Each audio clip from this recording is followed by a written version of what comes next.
Well, here we are. We're finally live. I feel like this has taken longer than I would have liked to finally organise and sit down, but you've been very busy yourself, jetting around the world, going to Berlin. Yeah, I'm so nice sorry. I've been like that with everyone this month. I've just been I didn't have Wi-Fi for the first month in my apartment, so it meant that I just couldn't really do anything at all. And then I've just been so busy, like trying to find my feet here, that everything else is sort of everything in the UK feels a bit further away, if that makes sense. And so it's just harder. It's harder to like keep up with everything that's going on. We're going to talk a little bit about what life is like in Berlin later on. Okay. I'm interested to find out, because I've got friends from Germany who have that sort of opposing opinion of what it's like to live in Germany, and they study in the UK. So I'm interested to get your take on what your opinion on it's like. But some of the things we're going to be chatting about, hopefully today, which I'm looking forward to, is you're an Oxford graduate, which is really exciting. Going to find out, hopefully, a lot of useful information about that. We're going to talk about mental health, which is a big, important topic that I cover a lot on this podcast.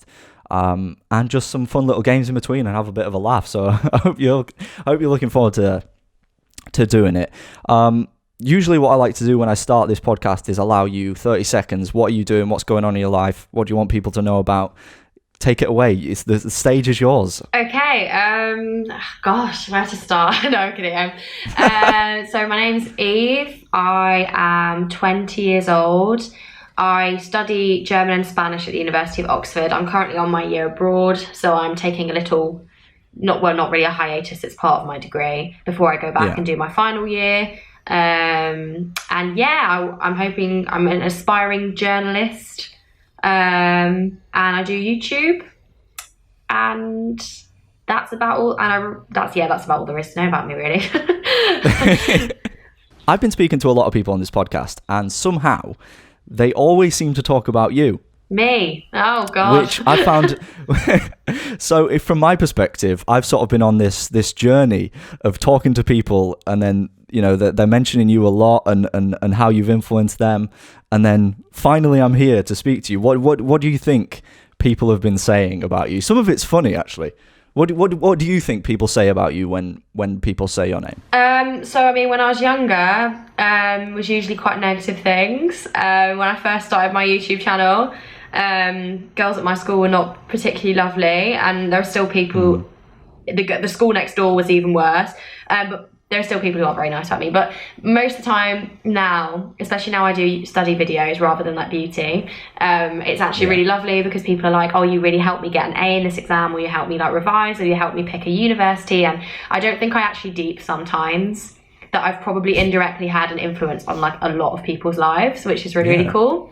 But that's why, like, I hate the word influencer. Like, I hate it to the passion, but I don't feel as like uncomfortable saying it as I used to, because I feel like I probably do influence people through my videos somehow. So oh no, you really do. I will try and avoid saying the word influencer from here on out. It's not as bad as content creator. I really don't like that either, but I just find influencer like just really like, I don't know, just annoying. It's a bit self-absorbed, I suppose. It's like, look at me, like I'm influencing everybody. I don't know, not my cup of tea.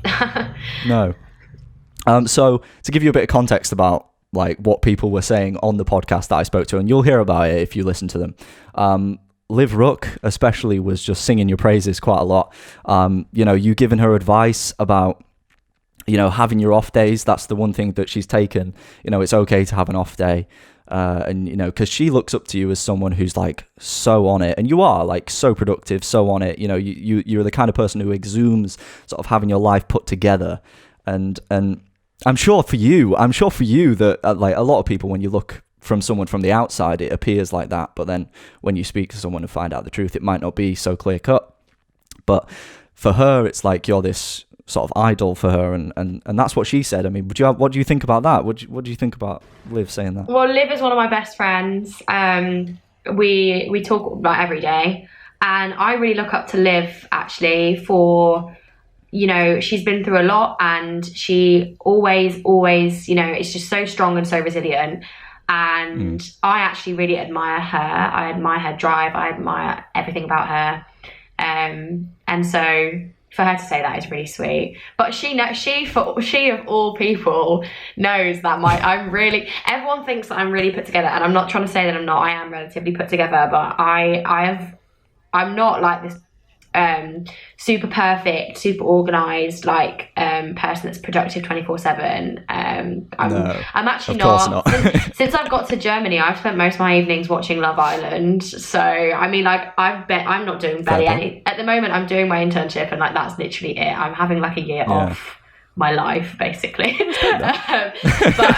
But no, so no, honestly, that's what it feels like. I mean, we can talk about it later, but it's literally what it feels like. But no, I personally, as much as it's really nice to receive compliments from like subscribers and stuff, hearing it from people that are really close to you is really sweet. So Liv, if you're listening, because I'll be listening to Liv's podcast, then love you. Oh yeah, hers was a really fun one. I loved speaking to her. She was so inspiring. So inspiring, so fantastic, so interesting, and genuinely one of the kindest people I've ever met. So yeah.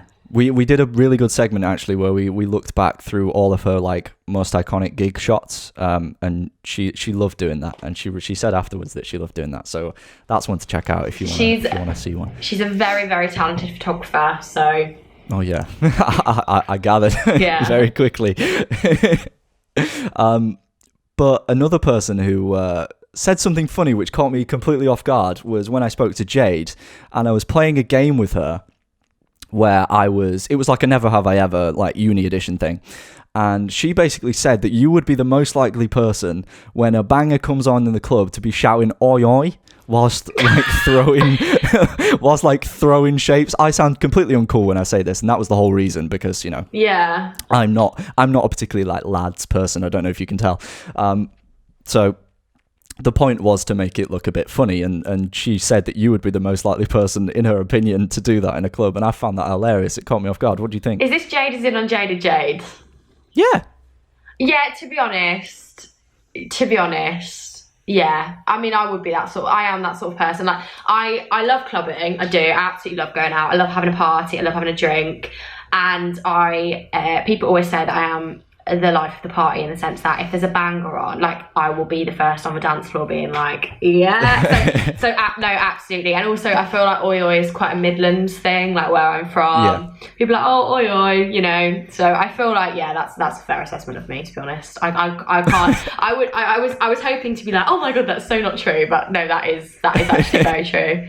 So I've hit the nail on the head there, sort of. Essentially, honestly, you have, Finding out all the top bits. Top gossip. Eve is most likely to be oi oi in a club. Yeah, basically. Oh dear me.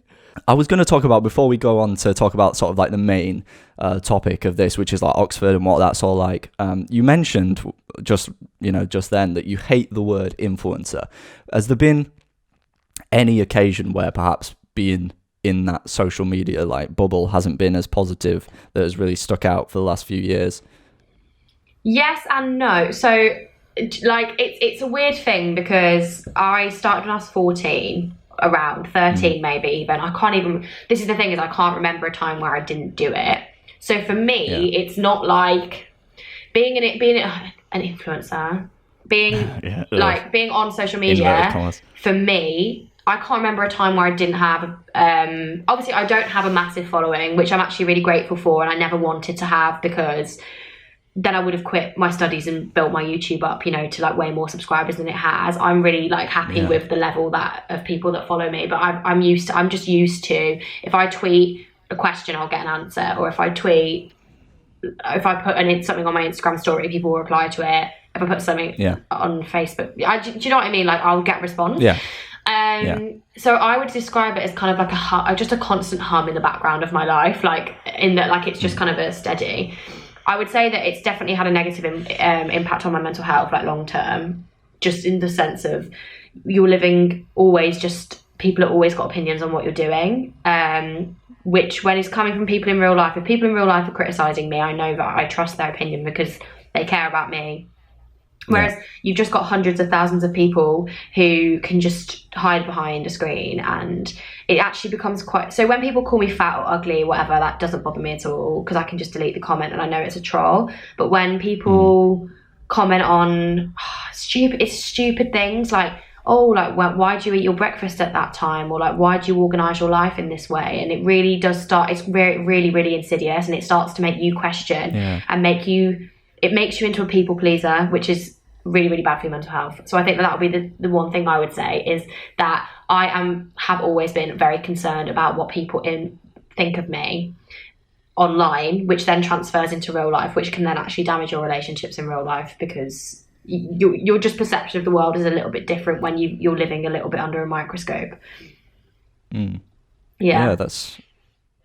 we're going to get into a lot more about that stuff later on, because I can tell you're very passionate about it and you have a lot to say, and I want to make sure that you have that ability to say it. I mean, you know, you're very vocal about it on your own channel, so it's good to see that, you know, you're showing that this is a normal thing. And all the people that I've spoken to, a lot of them have said similar things about, you know, you expose yourself to that audience and it's not always the most positive experience. So yeah, it's good. It's we'll cover that in a moment. What I wanted to talk about is now Oxford, right? So we're going to start from the beginning, or as early back as you can recall. I know it's probably a while ago now. Yeah, it actually is. Yeah, it's been so long now. You don't realise how quick it passes, to be honest. It's really depressing. Yeah, it is.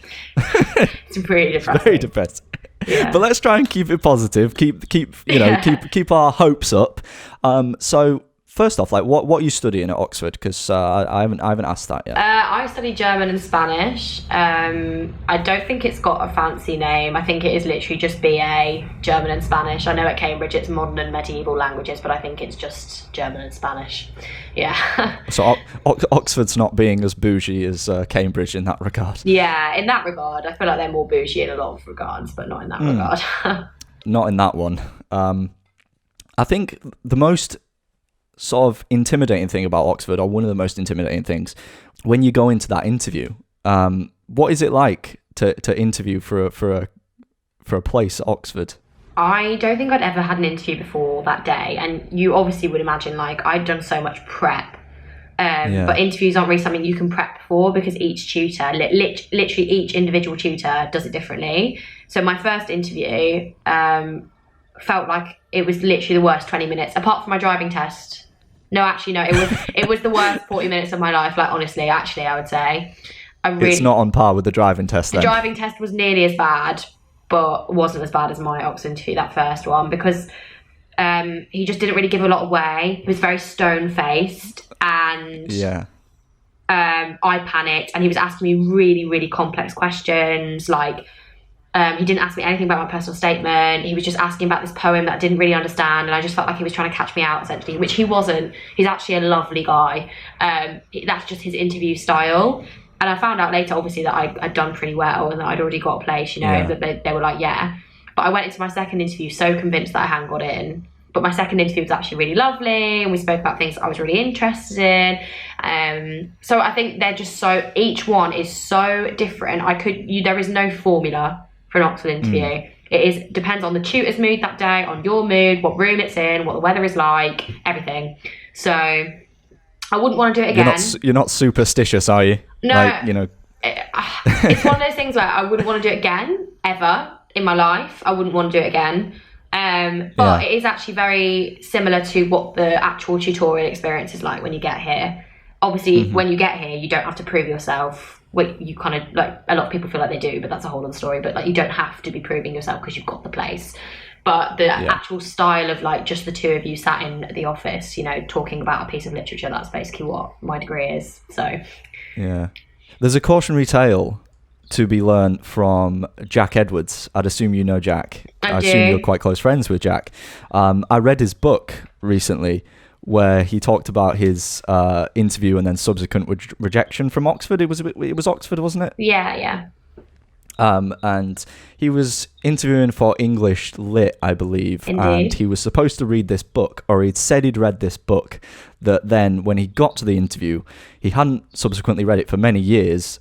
And then he got to the interview, and the interviewer was like questioning him on how the book began. Yeah, I remember I remember seeing that story, which meant that I think if I'd have been asked that question, I wouldn't have known for any of my books either. That's a really horrible question. Like, that is really horrible. Yeah.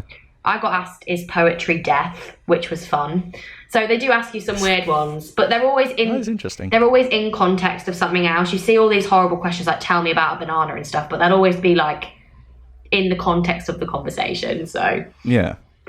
I suppose people like to help create that atmosphere of Oxford being this mental place. They like to take questions from interviews sort of out of context to make it seem like it's a proper mental process. And it can be a bit more natural when you're actually there doing it. It is more natural. I mean, you know, it's a conversation, is what it is. It can sometimes feel like an interrogation, but it's supposed to be a conversation. Yeah.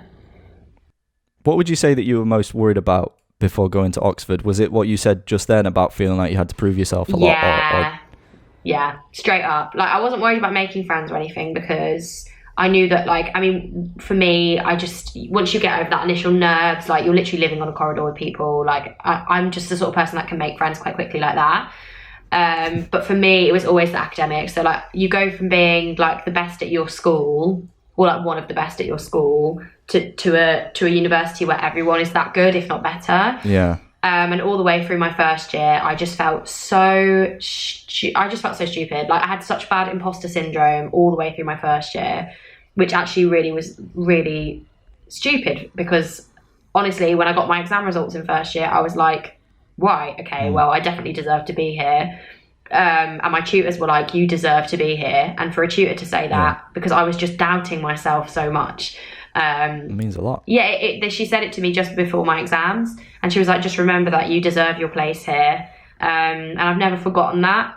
But there's something about the Oxford environment that makes you feel like you don't deserve to be there. And even now, going into like what will be my final year, like you never lose like a little bit of that. Or did they make a mistake? Like, did they send the letter to the wrong place? Like, yeah. Which is just ridiculous to think that. But do you think more people need to be told by people like, you know, seminars and tutors and stuff that they have a right to be there? I think sometimes the culture with Oxford tutors, they don't praise very often. And I'm not here trying to say that they should be like worshipping the ground you walk on and praising you for everything that you do.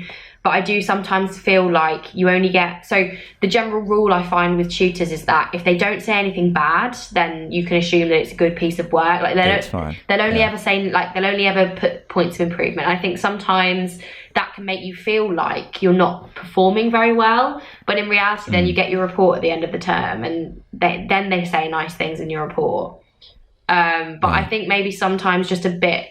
I'm not saying that they should be like babying you or coddling you and telling you that you're incredible. Like, they should definitely give you things to improve on. But I think sometimes also highlighting the things that they've done well would go a long way. Yes. For a lot of... Some tutors are really, really, really like harsh and don't say anything at all, like nice. And some of my tutors are really, really lovely. Some...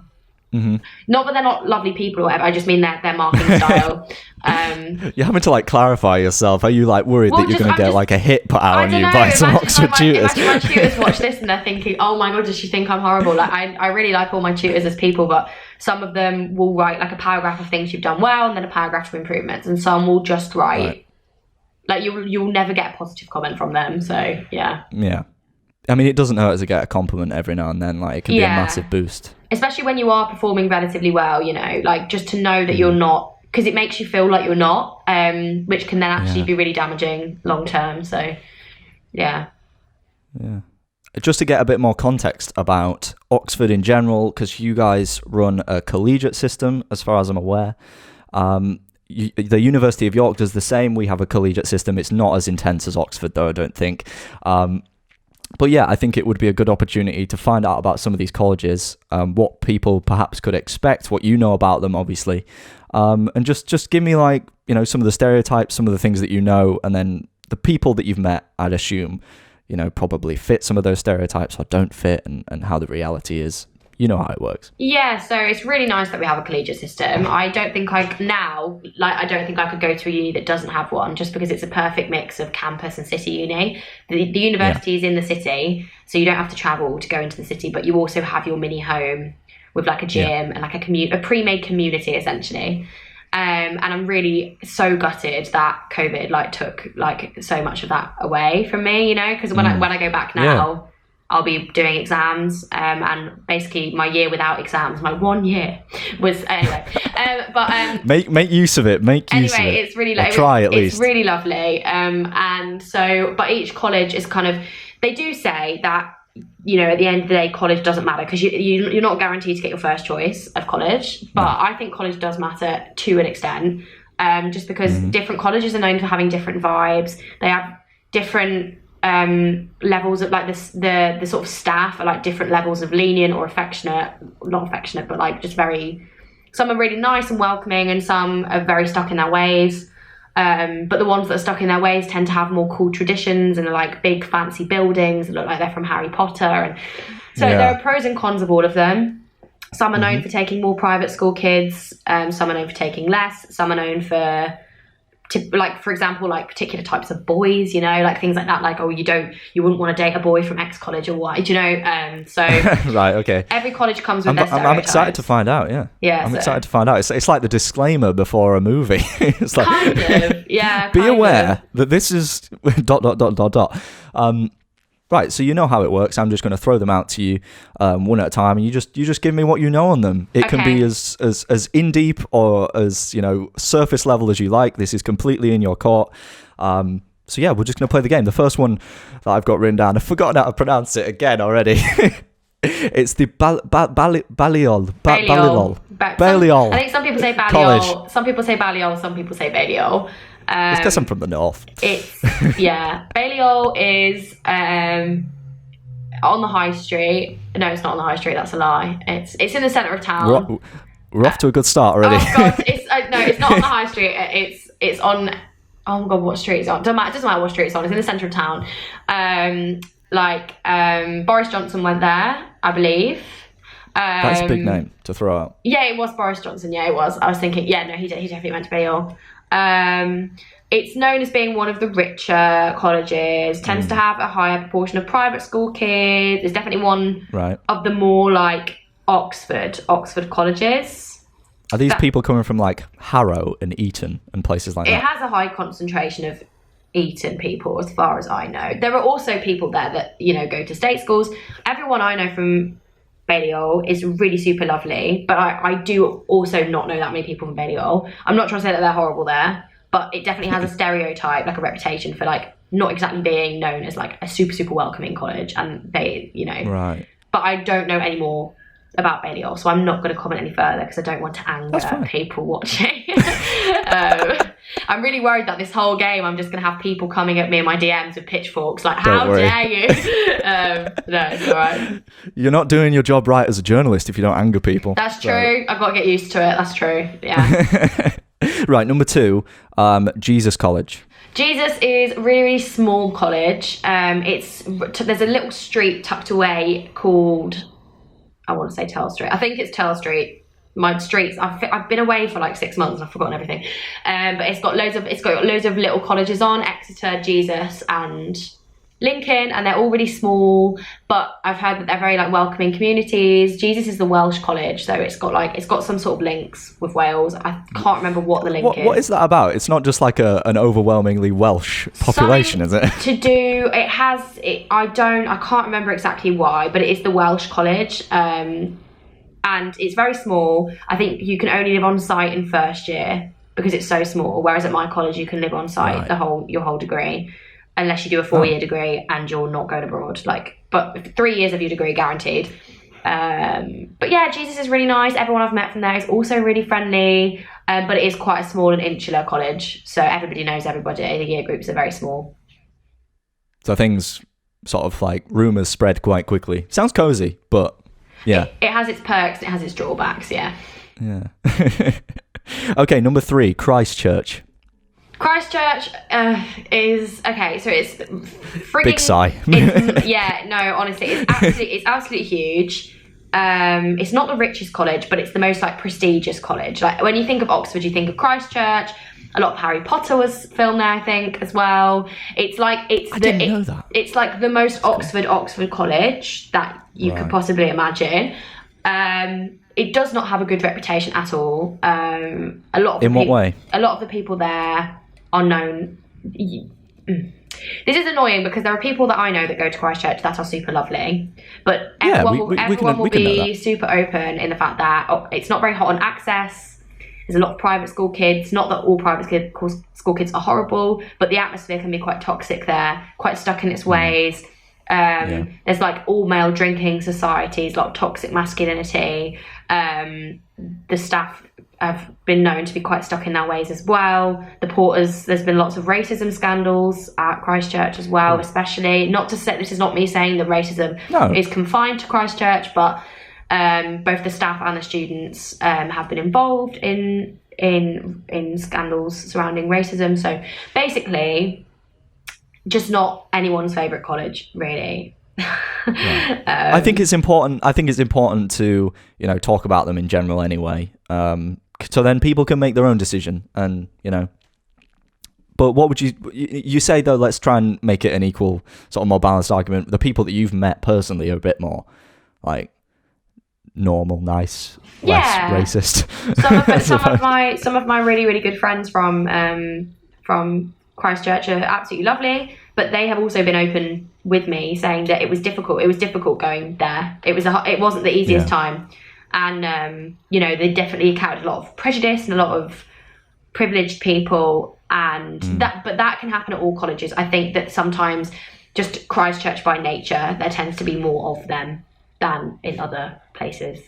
Fair enough. Right. Number 4, All Souls College. All Souls is a graduate college, I believe, so you can't go there. And it's like the creme to the creme. I swear they only admit like 8 people a year or something, and you have to do like so many entrance tests, like more entrance tests than you actually have to do, to get into Oxford. But if you get in there, I think you're guaranteed like a fellowship or something. Like you're guaranteed something. You're guaranteed, I think, to like get a position as a tutor at Oxford or something along those lines.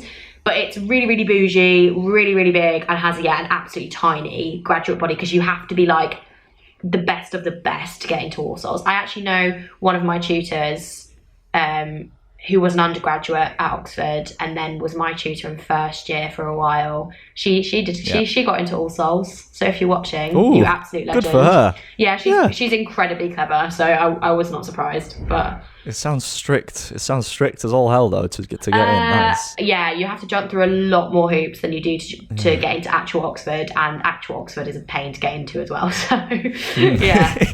Just in general, it's really difficult. Yeah, I mean, if you go to All Souls, that's like you are the best of the best. Like, yeah, you've made it. You've made it at that point. Oh, you couldn't really get much higher, to be honest. No, no. You're on your way for one of those coveted fellowship, whatever they're called. It's something like that. Become a fellow. Yeah, Oxford's got a lot of annoying language, and even I don't know a lot of it. So, right. Number 7, it's Lady Margaret Hall. That's my college. So it's a little bit further out. The general stereotype in Oxford is that it's really, really far away from the centre, and everyone's like, oh my God, you live miles away. I can literally say from my door of my bedroom to my faculty door is like 12 minutes, which is really just not that far. If you cycle, it's like 4 minutes. It's really not. Right. And also I prefer it because it means that you feel like you're coming home at the end of the day. A lot of my friends who live in the centre just felt like they were living in a bubble of like their college, their faculty, and like Tesco, and it was all just so close together. And Oxford city centre, usually pre-COVID, is packed with tourists. So I love it. I love being able to come back. We have massive grounds, and the community is actually known at being very welcoming, very friendly. We have a lot of access events, outreach events, relatively high proportion of state school students. We have the foundation year, which was set up to allow people who, for one reason or another, have been disadvantaged in their studies and didn't get the grades that they should have really got, to come to Oxford, which means that they can get into Oxford. Like V, for example, she's another YouTuber. She went in through the foundation year and she got grades that would not normally, be the right grades for Oxford, but she's incredibly talented and clever. And she's now just graduated from Oxford and she's doing a master's at Harvard. So awesome. Basically, sounds like the perfect college. It really is. I mean, apart from the fact that it's it's slightly more, it's not like old Oxford brick, you know, it was built in sort of the 80s. It was the first all women's college, so we've always just been very like trendsetters. Very progressive, very progressive. We're always like the first. For Oxford. We're always the first, for Oxford, but we are always the first to do things, basically. Apart from like, there's a couple of colleges that would dispute that, but we are. And yeah, so it's super friendly, super open, and the architecture is really stunning, and we have a wildflower meadow, and we have acres and acres and acres of gardens. We have like a section of the river. You can go like punting with boats, and there's like hedge mazes and deer and loads of wildlife, and really nice. I'm sold. It sounds great. It sounds like a holiday. It feels like a holiday, apart from when you have like deadlines like coming at you left, right, and centre. Okay, right. Number 8, Regent's Park College. Regent's Park College is not. I think it is a college. It's called a PPH. I can't remember what that stands for. I think the second bit is private hall, so it might be like permanent private hall or something like that. And it's you can only do a certain amount of subjects there. I think like theology and philosophy and stuff, because it's kind of like a religious college. They're very small on the high street, like really, really, really small. They wouldn't even count as a college, but they've got something to do with the church. Again, don't really know exactly what they have to do. Probably 2 years ago I could have told you. I feel like I knew everything about like every single college, but yeah, basically they're like relatively religious, and I don't know if you have to be religious to go there. I'm not really sure, but it would help. They're quite small, and I think I think they have like religious people on site as well. Like, I don't think they're run by monks or anything, or maybe they are. I'm not sure. I wouldn't be surprised. Yeah, there's 2 of them. There's St. Bennett's, which is my name, and then it's Regent's Park. Yeah. Sounds good. Right. Number 10, New College. New College is another really big college, another really like Harry Potter style college. They didn't just film. So the cloisters at New College is where they filmed the like ferret scene. You know, where Draco Malfoy gets turned into a ferret. That's awesome. No way. And the steps in New College are also the famous like steps that all of the Harry Potter students go up. They also filmed Mamma Mia 2 there. That was where Mamma Mia 2 was filmed. I'm a massive Harry Potter fan, just so you know. I'm a huge Harry Potter fan. I'm probably more of a Mamma Mia I've been to Harry Potter fan. World. Got my own wand. You should go to New College then. Usually it's full of tourists. Really, really pretty college. And quite traditional. But everyone I know there is really lovely. But again, is known for its sort of like toxic, you know, all male drinking societies and stuff. But like even LMH, I think, has an all male drinking society. I think. But yeah, quite a few private school kids there. But also, I wouldn't say it's got the reputation that Christchurch has. So yeah, I really like New College. I think it's really nice. Yeah, just from the Harry Potter like memories, that would be sick to go. Last one is the I believe Worcester College. Yeah, Worcester's my second favourite apart from my college. I study, so with our college doesn't have a German tutor per se. We share with Worcester, so I have half my classes at Worcester. Everything's to do with German is at Worcester College, and so I've been there a lot. It is a bit more in the centre of town than LMH, but it also has really, really big grounds, like really big, like a lot of space.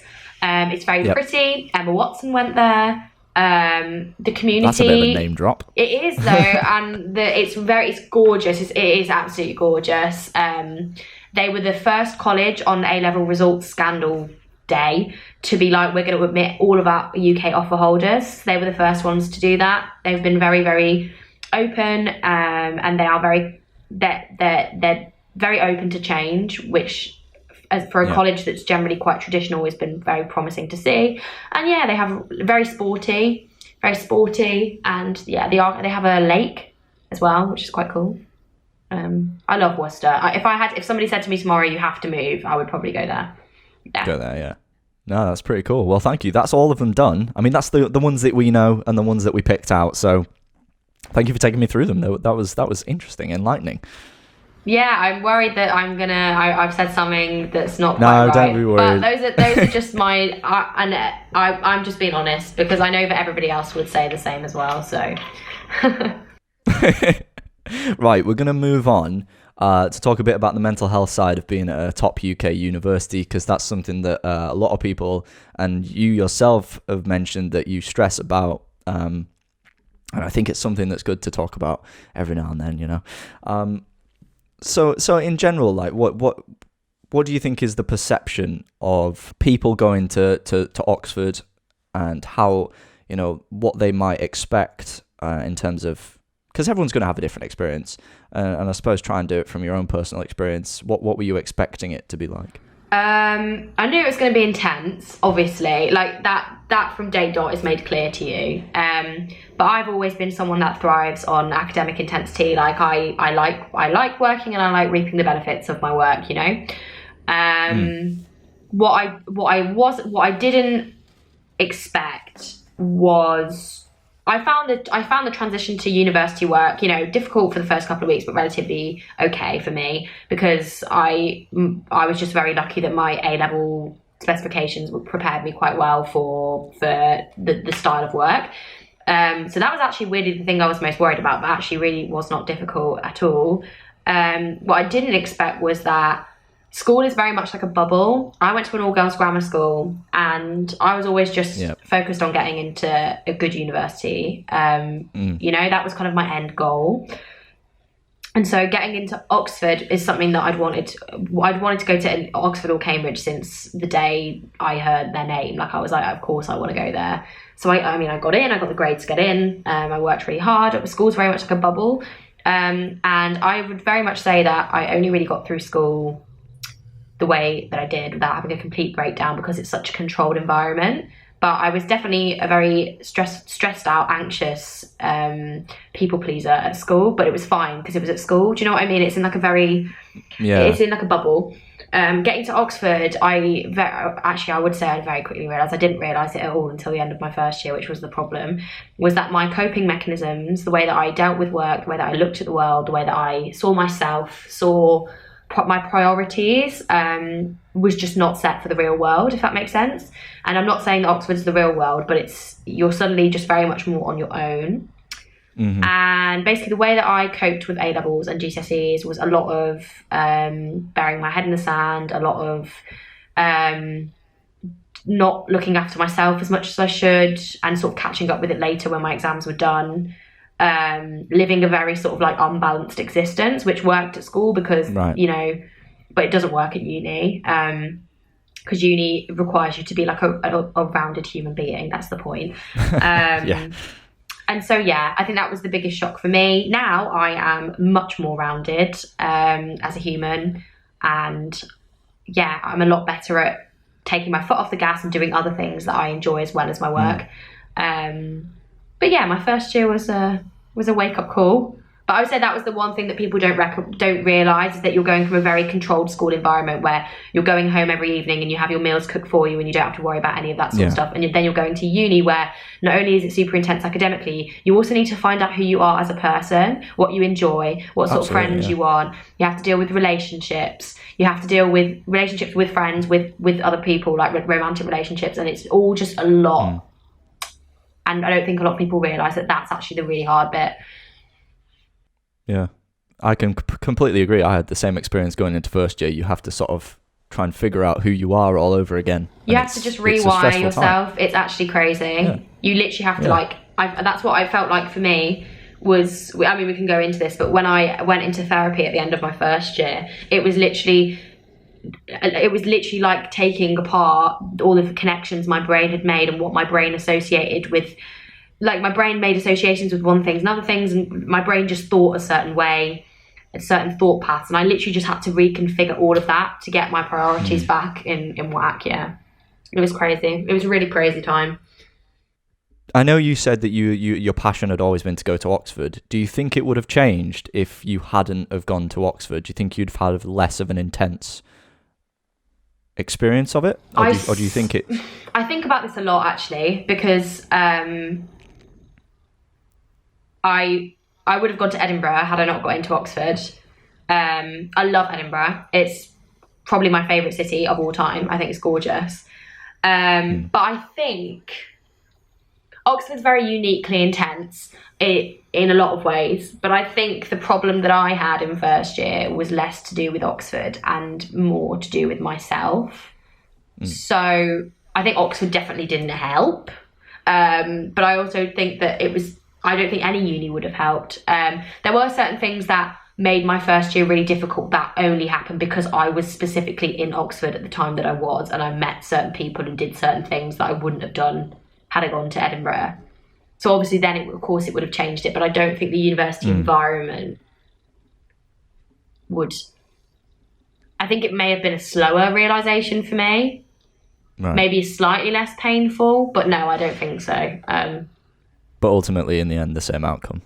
Yeah, I think it was important that it happened. I'm grateful. I in the last 2 years of my life, in second and third year, have been more myself than I have been since the age of like 14. So it needed to happen, and it was bound to. And all my family said the same thing. They were waiting for me to just ring them and be like, I'm really not all right. And they knew it like 4 years before I did, that I wasn't coping with things the way that I should be. So yeah.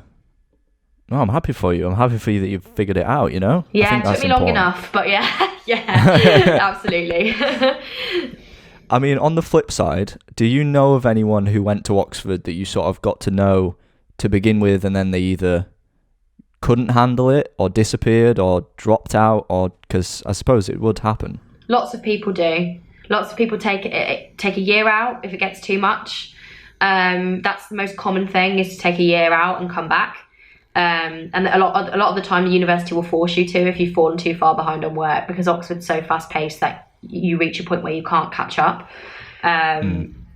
Yeah, and people have left. I know people that have left, who left in first year, who've left in second year, because it's just not for them. And like, that's so okay. Oxford and Cambridge are such unique environments that you either thrive in it or you don't. So for me personally, it's a difficult place to be, and it's very stressful, but it's also very, very, very rewarding in a lot of ways. And I've learned a lot about myself, and I would never ever change it. But for some people, the stress is just not worth it for what they're getting out of it. And at that point, it's okay to say, even if you've got into Oxford and like that's what all of your family have put the pressure on you to do, to be like, this isn't for me, and to go to another university where you know you're going to be happier.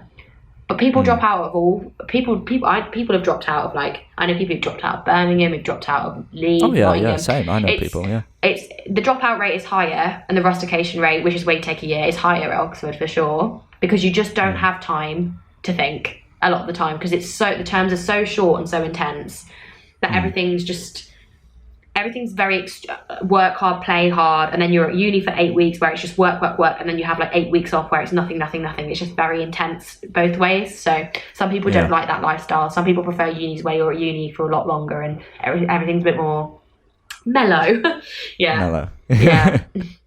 So as a YouTuber though, you know, being someone who's created a brand around studying and being successful at, you know, the academic side of life, and then ending up in Oxford, one of the, you know, most academically prominent institutions in the world, you must be in a situation where you deal with people quite, I would say, on a regular basis, probably not in person, but more on the online side of things, that come at you from an element of jealousy, or don't understand where you're coming from, don't understand the institution.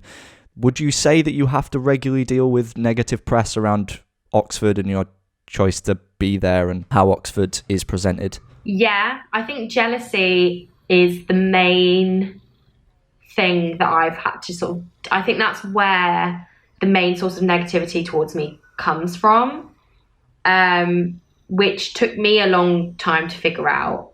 I was always like, why don't people like me? What am I doing wrong? And it wasn't that I was doing things wrong, it was that I was doing things right.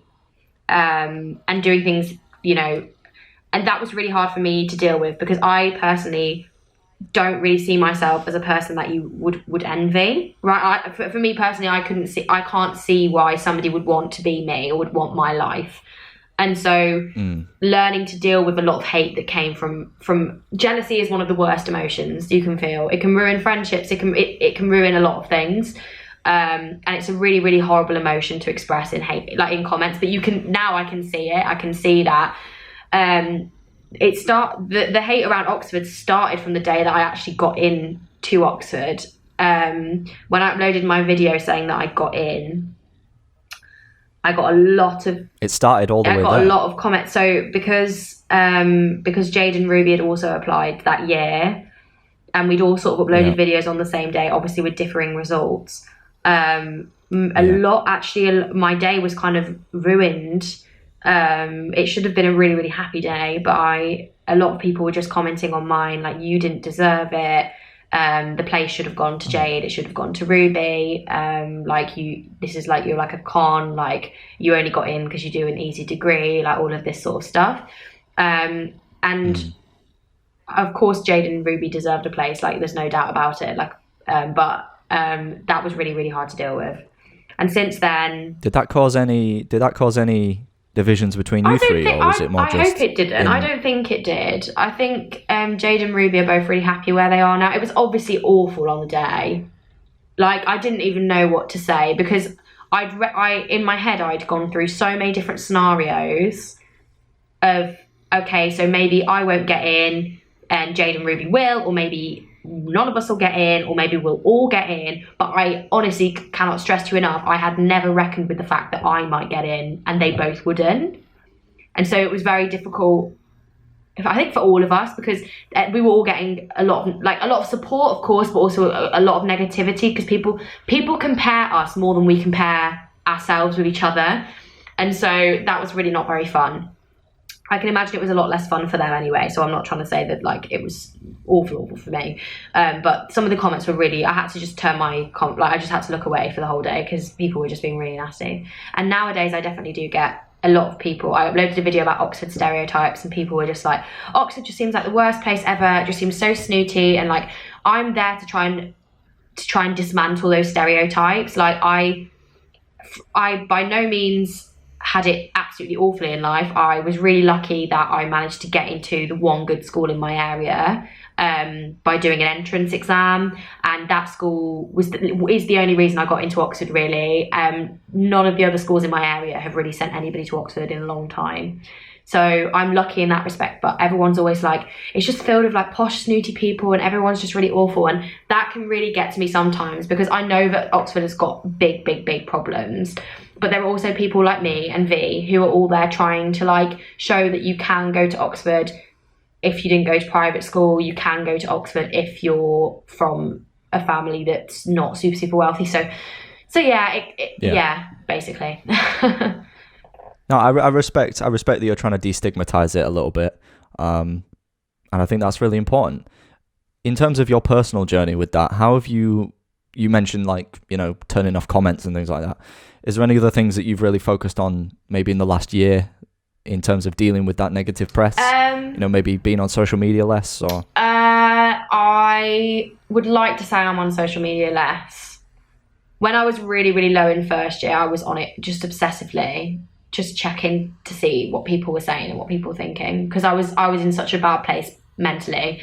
But now I would say I definitely go on social media a lot, obviously.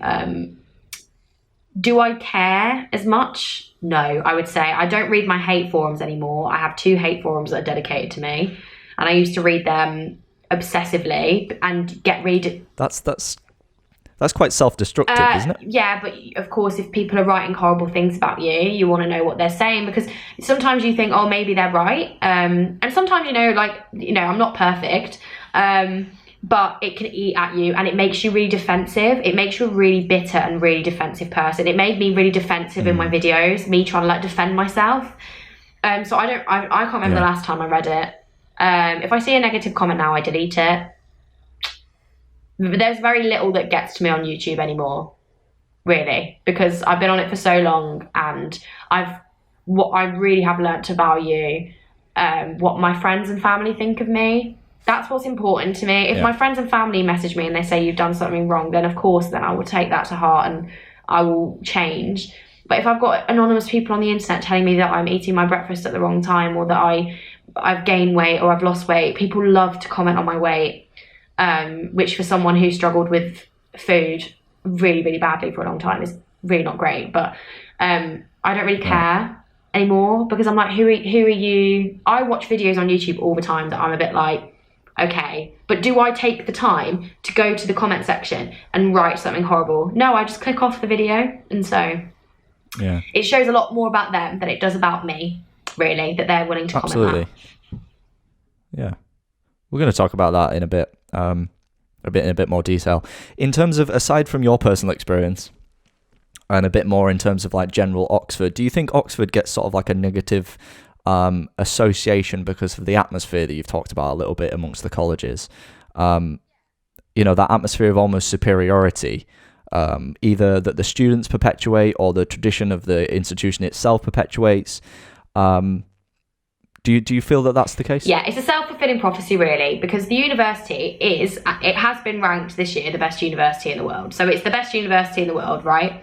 So that's what the ranking tables think. And the style of teaching there is different to Leeds or Manchester. That doesn't make it better than Leeds or Manchester to go to, right? Whatever uni you pick is a personal choice. And I know people that are way cleverer than me that have gone to Leeds or Manchester or whatever, and who are doing very well for themselves and whatever. Where Oxford and Cambridge do differ is that their terms are very short. We have 8-week terms, and we have all of the work that normal university students, see, this is what I mean, not normal, but like non-Oxford university students have, but we just have it compressed. And that's what makes Oxford difficult. It's not that we're out here like intellectually superior to everybody else. Honestly, I've had some language seminars where we've been going over like the verbs, the vocab for trees and stuff. Like we still do just basic stuff, but it's just very compressed and it's very fast paced. And the amount expected of you is a lot, which should be expected because, they're very hot on their academic rigour. At Oxford, that's their favourite phrase, academic rigour. Even during the pandemic, it was like everything's going ahead as normal because academic rigour, we've got to maintain that. So I would say I get a lot of bitterness from people who are like, you just think that you're so much better because you go to Oxford. I'm not saying that I feel like I'm better than anybody else. As I've said, I literally feel like I suffer a lot with thinking that I'm worse than everybody else. But it's different. It is different. The teaching style is different. The term structure is different. And it means that the experience at Oxford and Cambridge is very unique.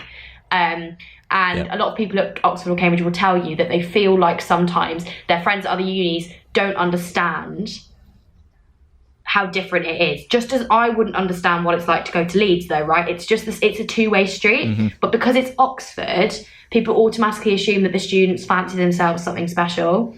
I'm really proud that I got into Oxford, but I don't look at anyone who's gone to another uni and think, oh, lol, peasants, Like it really baffles me. It was a decision that I made personally to go there, and I do complain about it, but just as everybody complains about everything, like it's just normal. Like you're allowed to complain about things that you don't like about your university, regardless of if it's Oxford or Cambridge or whatever. So yeah, but no. I think the uni fancies itself something special. Whether the students really do, I don't know. Some probably do, yeah. Do you know who really fancies themselves something special? The parents of students that go to Oxford. They love. Oh, yeah. They love it. I can imagine. My mother, honestly. No one asks. And she's like, yeah, my daughter goes to Oxford. Yeah. You're just like, God, stop saying it. It's literally just in the middle of Tesco or something. And you'll just be like, oh, my days. You should just randomly tell someone. We're going to shake it off a bit, play another game. We're going to have a bit of a laugh now. Funny story, I went and met up with someone from Cambridge to just chat about like what it's like. I'm trying to research, I'm going through all avenues. And Cambridge in many ways is quite similar to Oxford in some of the traditions. And some of them do cross over to Oxford. So what we're going to be doing now is I'm going to be chucking out to you some of these odd traditions that I've found at Oxford. And I'm welcome for you to throw out any I miss, because inevitably you will know more about it than I do. But I'm going to throw them out to you, and you just give me some context about if you know why or if you know what it is, more about it, that sort of thing. That would be great. Okay, go for it. So this is going to be good. This first one is something that a lot of collegiate universities, in my experience, do, and it's the sort of weekly college meals. But I think Oxford does it a little bit fancier than most, I'd say. So again, it's really difficult because each individual college does it differently. And so some colleges, at Oxford it's called a formal, that's what the meal is called. And basically a formal is when it's just a bit more of a set meal, like your meal is served to you, you pay for like 3 courses and you get bread and you get all of that jazz. But every college does it differently. So some colleges have formal like every weekday, but as long as students are wearing their gown, so Oxford has like gowns that you wear for exams, as long as you're wearing that, you could be wearing your joggers and it doesn't matter. Because a lot of colleges have got systems where you essentially have to eat in hall and you pay for it in advance. My college does it once a week on a Friday, but you have to get dressed up. It's like a smart thing, but you don't have to wear a gown. Some do it like where they have some casual ones, where it's like they have 2 in an evening, where they have like normal formal, which is where people, as I said, people just go in their joggers, and then they have like smart formal like a little bit later. So every college does it differently. But I love it personally. That's one of the things that I get a lot of hate for, is like, oh, you really like, why'd you go to this fancy dinner? But we pay like £12 for like a 3-course meal. You bring your own wine, it's bargain. And it's all candle lit, and you get to get all dressed up, and you sit with your friends and you have a really nice dinner, and then you go to the bar and do karaoke afterwards, and it's a lovely Friday evening after a stressful week. So it sounds like a laugh. It's like a really, really fun great. Prees, basically. Yeah. We'd love to hear it. Right. This second one, you've sort of already mentioned it, but it's the gowns and the dressing up for exams, which blows my mind. Like, so Cambridge don't dress up anymore, I don't think. They voted to abolish it. But in Oxford, we have what's called subfusc, which means it's a Latin word, has some special Latin origin. But it basically is this sort of uniform almost that you wear when you're getting enrolled. There's like a ceremony when you get enrolled into the university, and you wear them for exams. I personally really like it because I get really stressed trying to pick what I'm wearing for exams, and I quite like the formality in a way. Basically, it's black bottoms and a white shirt and your gown. So the one thing I don't agree with at Oxford is that there are 2 types of gown. There's your commoner's gown, which is the one you have in first year. It's a default, and it hasn't got sleeves. I actually prefer it, I'm not gonna lie. And then there's the scholar's gown, which you get if you get a first in your first year or in any of your subsequent years. I don't like that division between commoners and scholars, because why are you going to call people that have got 2-1 commoners? Are you serious? So yeah, and you also wear a flower. So the people in the year above who are sort of like responsible for you are known as your college parents. We have like college families. And they will buy you. This was one of the ones that I've got on the list. Cool. So go for it. They'll buy you like your flowers for your exams, and so you wear a white flower for your first exam, and you wear pink ones for the ones in the middle, and then you wear a red one for your last one. It's something to do with like the ink bleeding into the flower, like the ink of knowledge or something. I don't even know, but I really like that as well, because when you're walking down the high street and stuff, you see people with their flowers, and you can see which exam they're on, and you can wish them luck, and if it's their first or their last. So I really like that tradition. But yeah. So it generates a bit more of a community. They gave Oxford students the chance to get rid of it, and we voted to keep it. So people do like it. I personally, I read that. It can be a bit annoying sometimes, but I did my exams in a heat wave, so it wasn't the cutest thing to wear like a blouse. But no, it makes you feel like you're going to an exam, because the exams are in a special building and everything. So it's like, yeah. Mm-hmm. No, that sounds cool. I'm not sure I'd get behind the, like you say, the commoners and the scholars aspect of it. A hotly divided topic in Oxford still. They think that you shouldn't have a special gown for getting a first, but yeah. There we are. This third one, do correct me if I'm completely incorrect with this one. It's not a tradition at all. All I've got written down is carnation. Does that ring a bell? Flowers. That's the flowers. Yeah, they're called carnations. So I've already explained that one. Boom, done it. You're way ahead. And then you already explained the next one, which is college parents. But just for a bit more context, at the Uni of York, we have like these things called sticks, which are like 2nd and 3rd year like carers sort of thing. Is it similar to that, or is it more long term? So basically, when you get to Oxford, you're assigned college parents. That doesn't necessarily have to be a mom and a dad. That can be like it can be like 3 moms. I had 3 moms, and Oxford, very progressive. Yeah, we're showcasing how progressive when it you is. first get there on, I think it's the first night you're there, they cook you dinner, and like they're just sort of people in a year above that have been there, done that, got the t-shirt. Most of the time they do your course or a similar course to you. And you also have college siblings, so it just gives you a little bit of like, just on the first day, like people in a year above that you know. Some people are closer to their college parents than others. I personally did not hear from my college parents after really the first term. I will admit that I was not the most present college mother because of COVID as well. I'm close to some of my kids and I haven't spoken to other, like... So you're a college parent? I have like 4 children, I think. I would say I'm really close to like one of them, and I talk to two others, and I don't really talk to the fourth one, but like that's just how it is. Like it's like the estranged fourth child. Some people want to get involved in that, some people don't. Like it's just a personal preference, but it just means that you've got like you also have college grandparents and things. You know, it's cute, it's nice. It's very interesting.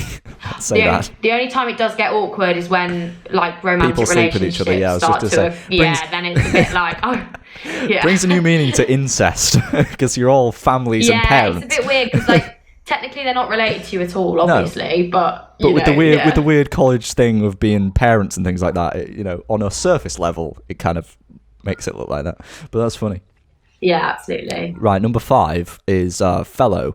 People who follow you probably know what fellows are. I did a bit of research about what fellows are. It's quite a weird scenario, I'm not going to lie. Like, people get honoured for doing something particularly good in the college or the university, and then they get given the fellow, and they become, like, godly. I don't know. Like, what? Tell me about it. Yeah. I can't remember exactly what you have to do to become a fellow, but there's like a special fellows lawn in like every single college. Like there's one section of grass that only fellows can sit on and walk on. It's so weird. Obviously when you're drunk, you're literally like, look at me, I'm on the fellows lawn. No, so we also have what's called visiting fellows, who are like celebrities that are sort of like guest fellows. So they're invited to like sort of come and talk and have a say in the college for like a year or so. We had Emma Watson last year at LMH, which was super cool. We've had some really cool ones. But yeah, I honestly couldn't tell you exactly what you have to do to become a fellow. It's basically just means that you get like a load of privileges. Yeah. And like I said, that one college where you're automatically guaranteed to become a fellow when you graduate is pretty cool. Yeah, that happens as well. Yeah. Yeah. The idea of being a fellow seems cool on the surface, but some of the weird privileges that I'd imagine have been in existence for thousands of years since the university was conceptualized is quite odd, with the grass and... Yeah, absolutely. I'm not sure if this next one is one that happens at Oxford, but I know it happens at Cambridge. It's like these special fellow dinners where the fellows pick a selection of students and they bring them to have like a super bougie 12-course meal in these super wood varnished rooms, like proper old Hogwarts style. Is that something that happens at Oxford? I can imagine it probably happens at some of the posher colleges. It doesn't at ours. We have like a scholars dinner where if you get first, your tutors will invite you to come for like a really bougie dinner, but it's not 12 courses and it's not... I don't know, we don't have that. But I can imagine maybe they do have fellows. We might actually have fellows dinner. Maybe I just don't know about it. But I can imagine that like Christchurch or something, they probably would, right. Yeah. I mean, it would be interesting. I've never tried to eat 12 courses. I'm not sure if I could do it under pressure, surrounded by loads of academics.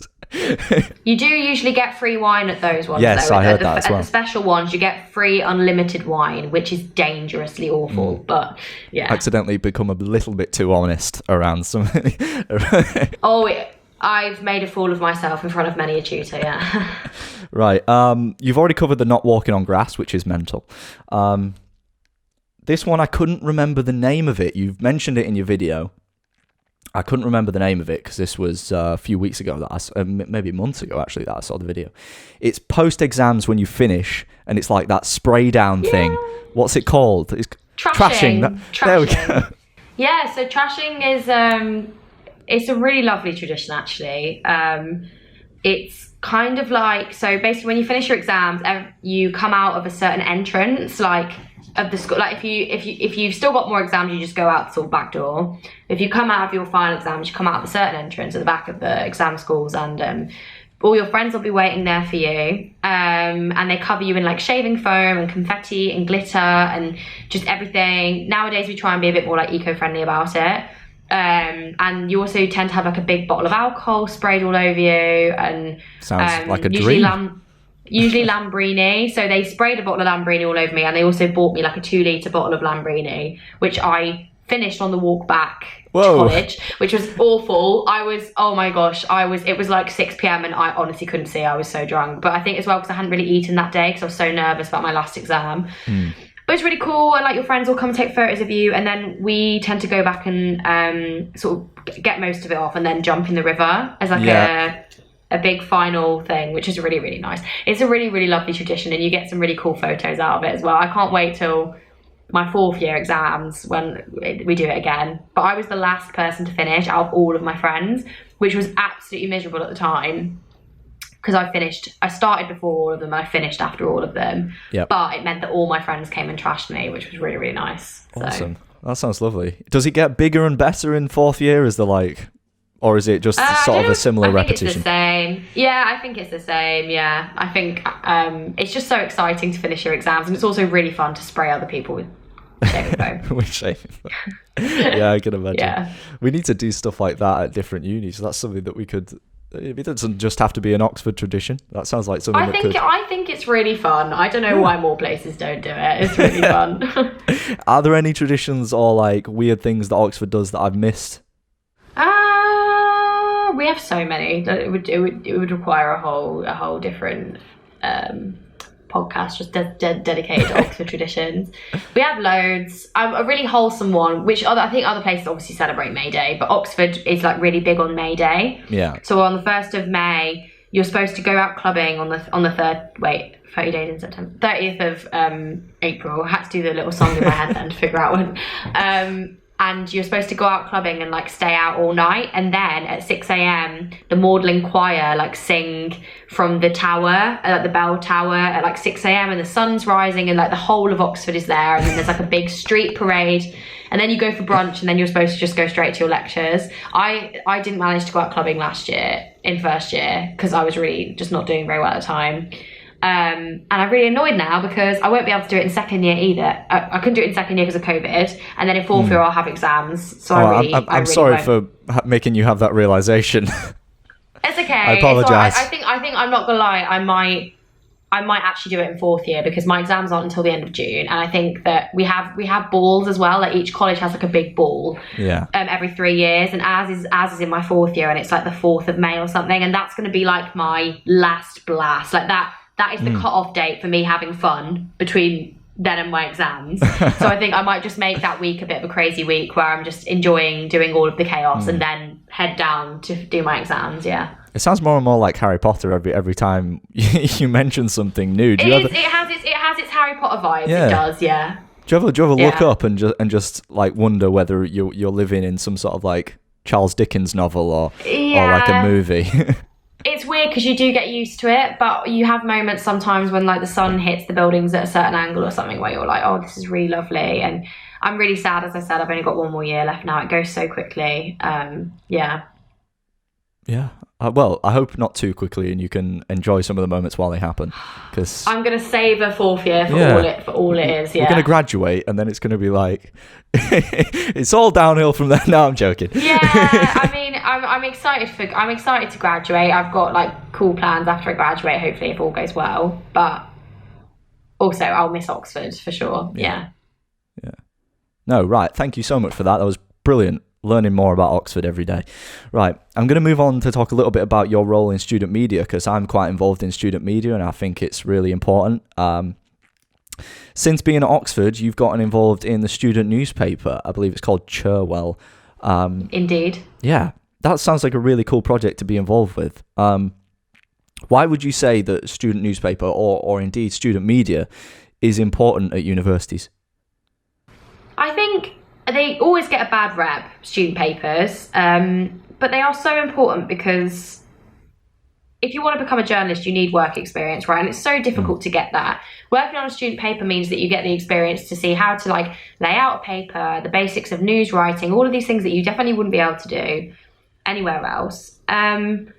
But also, I think honestly, it does build such a lovely community, and I think that I've made some of my real like best friends through the paper, and it really just gives you a sense of something that you can work on that's not your degree. Yeah. And I didn't really get the office experience because I was deputy editor in the term where we were all stuck at home.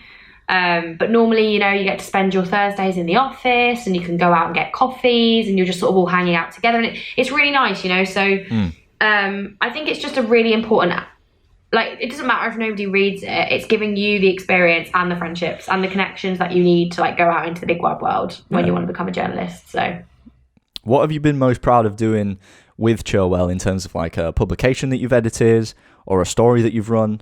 What would you say that has been most rewarding? I was really proud of the fact that we adapted quite quickly to COVID, and we did 4 magazines rather than a newspaper. And so we just published them online for people to read, which I was really, really proud of. In terms of a piece that I've written, I was really proud of. I wrote a piece on, actually, ironically, like the pressure to be productive during lockdown and sort of the toxic sort of hustle culture that we can all fall victim to. And that actually got a surprisingly really big and really lovely response. So I was really proud of writing that and seeing that I wasn't the only person that felt like that. So yeah. No, that's true. Actually, I've experienced that feeling of being in like, you see people being really productive, and then you hate yourself for not being productive, and then it's like you think you should be doing more, and you end up in a worse place than you were. It's a vicious cycle. Yeah. But it's good that you mention about like what the newspaper was able to do during lockdown. Like I'm part of a student radio station, and we were able to continue broadcasting during lockdown even from home because our computing department developed this software to allow us to do it. And it was like, I don't know what lockdown might have been like if I hadn't been able to do that show. It would have been considerably worse, I can tell you that. I think something that is an important thing that student newspapers do, especially. I've seen it done on radio, but it seems to be less accessible in radio, and it's holding the university to account, and it's holding student unions account. I've seen in radio that people generally are quite nervous about holding universities and student unions account because that's where they receive a lot of their major funding. And there's sort of like a bite in the hand that feeds you sort of situation that happens. But I've seen a lot of student newspapers seem to have the opposite tact, and that they have the opportunity to be more, critical of decisions that universities make. Do you think it's a key role of student newspapers to hold the university to account? Yes, 100%. That's what we're there for. Cherwell's not funded by the uni. It's an independent newspaper, which means that we really can hold the university to account because we're literally not even affiliated with the uni, even slightly, which is great. I think that's so important, especially in Oxford, like a university like Oxford, where there's a lot of mystery at the top. I think there's the same as a lot of unis, but Oxford especially is very, very, very stressed about its reputation and very stressed about how it's looking. And there's been lots of cover-ups of scandals and things.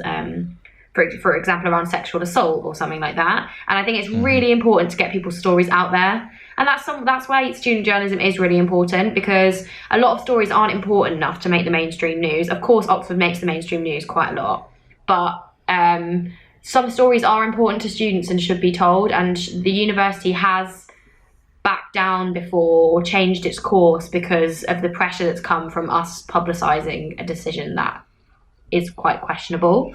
So, yeah. Oh, that's awesome to hear that. Has the newspaper helped to light issues on like access and diversity amongst the colleges, or are you yet to tackle that? No, we cover that. We cover that all the time. Access statistics, colleges that have only admitted, for example, I think there's one college, or it might have been the whole uni. Like we reported on like basically like how few black students they'd admitted, and how. And like, and then when you go and contact sort of like the big cheeses for comment, then they have to come up with an explanation for why it is the way that it is. And there are certain colleges that are really good on access. So we've reported on the foundation year, for example, as I mentioned. But also we've there are colleges that could do more and should do more. And so honestly, a lot of the time it's not us even attacking them, it's just publishing the statistics, and the statistics speak for themselves. It just brings them into the public eye, basically. So yeah, it usually does on situations like that. You don't have to really write a slander piece if the facts themselves are so damning. What would you say, from your experience of being in the Cherwell newspaper and reading these statistics, what would you say that the university can do to improve? Is it just a case of letting more people in, lowering grade boundaries, or is it more complex? Is it rebuilding the university image to make it more appealing? Or it's so complicated. It's not just I understand why they don't want to lower grade boundaries. Of course, they want people that are achieving a certain standard, but also by the same token, what they need to realize is that a lot of people are just not getting those grades because they haven't got the resources to. And so we have the foundation year, which means that people who would have otherwise got the grades and deserve and have the academic potential to do just as well at Oxford do get a place. It's annoying as well because a lot of the problems that Oxford have with access do come from countrywide inequalities, postcode inequality, and of course they're not responsible for a person's upbringing, but as a university that is so ridiculously wealthy, they could influence it, and they could, for example, work more closely with the government to address those root factors. Oxford has this really bad habit of saying, well, it's not our fault that we can only do so much because the people come to us as they come to us, and we can't influence how they've grown up and stuff, which to an extent is absolutely true.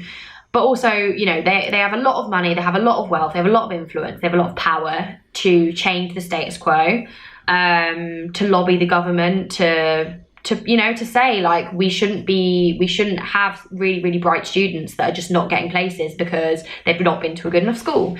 They have got a lot better. They have circumstantial flags, means that they put flags next to people's applications if they come from poorer areas, if they come from a school. They always look at your grades now in context of how you've achieved compared to your school. If you get 5 A stars, but everybody at your school has got 5 A stars, that's way less impressive than someone that's got AAA in a school where the average is CCD. And they take that into account. They take your school into account. They take your personal background into account. They have got better at that. But ultimately, Oxford still has absolutely enormous access problems.